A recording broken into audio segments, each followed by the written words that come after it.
And the title of her speech, which is so appropriate today, Humble Pie and the Curve of Life. Will you please help me welcome to the stage Miss Lauralee Bailey.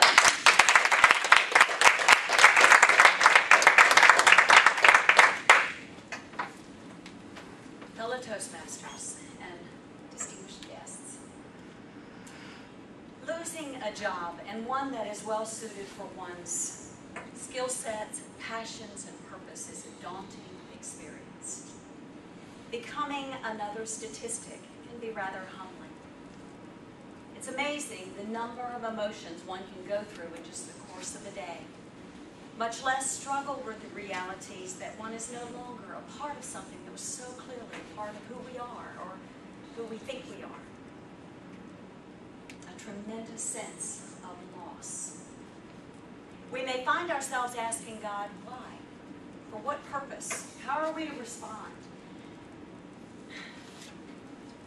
What possible good or strength or growth can come from taking such a willing servant out of the game? Personally, for me, I find my prayers filled with pleas, just begging God, let me find my place to serve.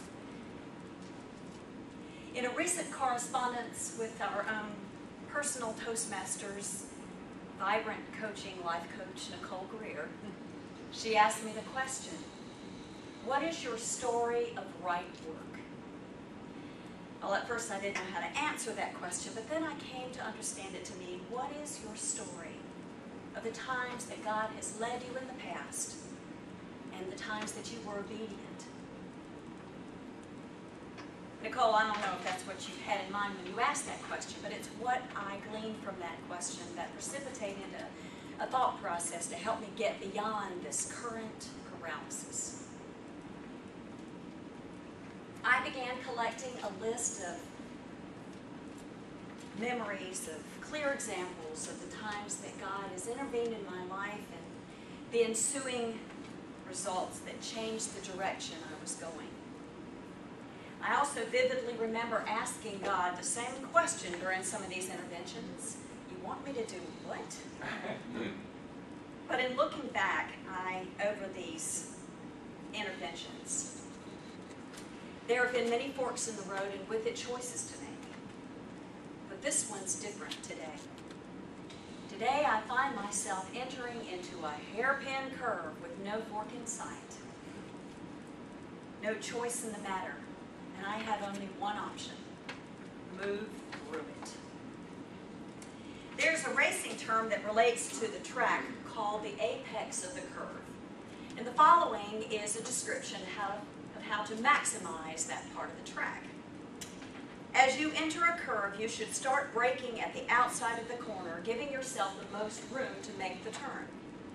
And once you work your way to the inside of the corner, you hit the apex and you accelerate and exit back to the outside of the corner. Well, I think I'm entering into a curve at which time I am to start braking and give myself the most room to make the turn. So what do I do at this pivotal time to maximize this curve in my life?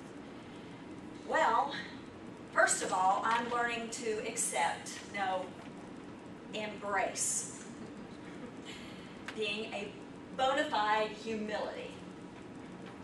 In this day when so many others find themselves out of work, there is a lot of humble pie to go around. But sharing it with others is a much richer experience.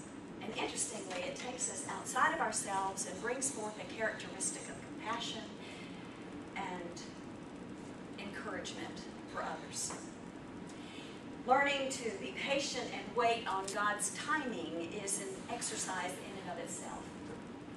But using this time to position ourselves to be attentive to God's nudging during this braking period is likely to be the most crucial part of maximizing the aerodynamics of this track of life.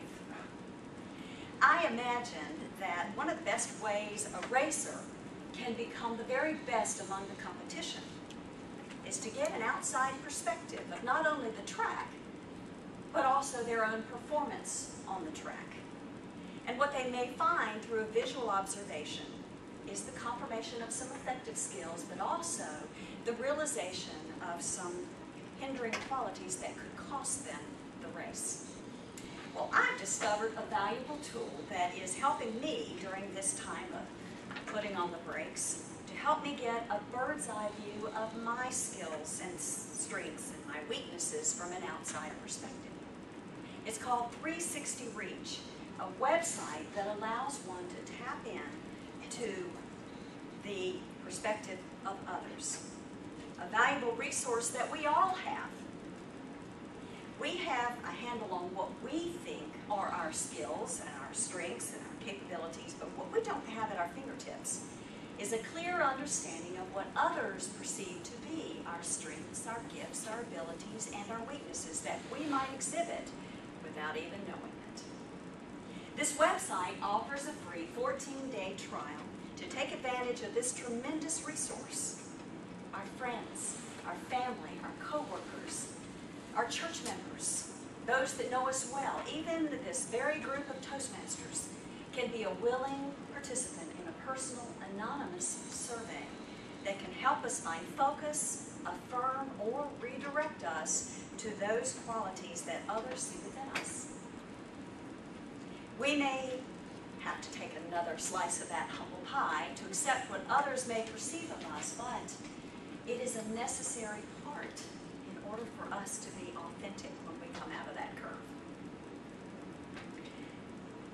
Another tangible resource that I've discovered is to Google ourselves, see what others are seeing about us. Our own Christy Carroll, owner of Wise Human Resource Partnerships, confirmed what other HR specialists are saying about social networks like Facebook and LinkedIn and Google and YouTube. That these will be the job search source of the future. And we have the opportunity to be in control of what goes out there on the internet about us.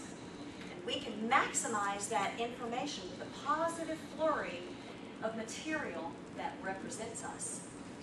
Recently, I Googled myself, and do you know that one of the first things I found was one of my speeches on Toastmasters on YouTube?